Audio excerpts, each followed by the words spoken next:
Hello, now I'm going to introduce to you on how to insert a thread on the machines. But before that, you make sure the machine is turned off before you're going to insert the thread.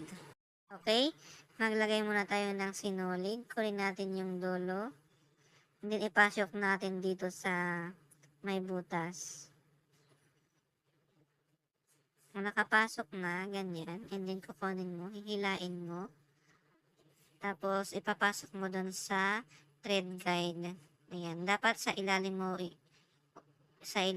isisimulan. And then, hihilain mo ulit. Ganon din gagawin mo dito sa pangalawa at saka dun sa pangatlo. And then, after that, you're hilain mo.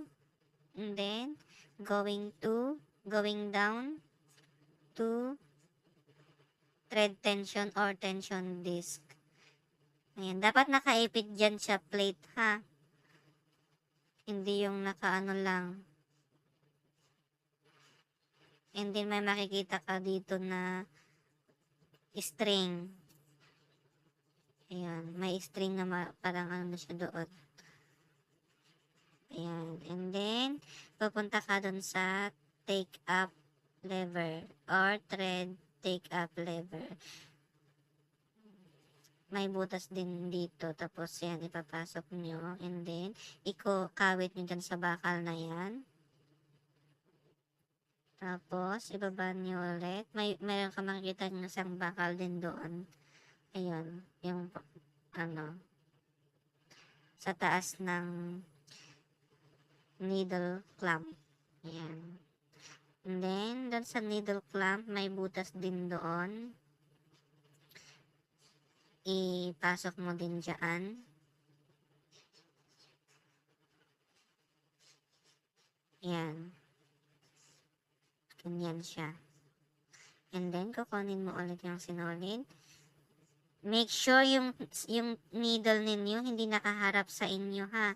Supposed to be nasa left side siya, yung facing niya. Yung may parang line siya, yun yung nasa left side.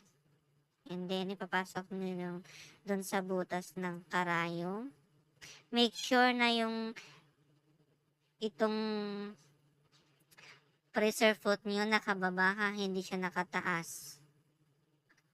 Kasi mahirap magpasok ng sinulid sa needle. So, okay.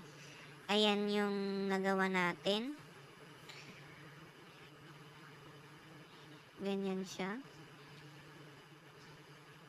Okay, nakita yung string na yun dun sa tension. And then, ikawit nyo dun sa may bakal. Papunta sa take up lever or thread take up lever. So, ganyan siya. And hope alam nyo na kung paano nyo mag-trading dito sa machine bago kayo magtahi. Okay?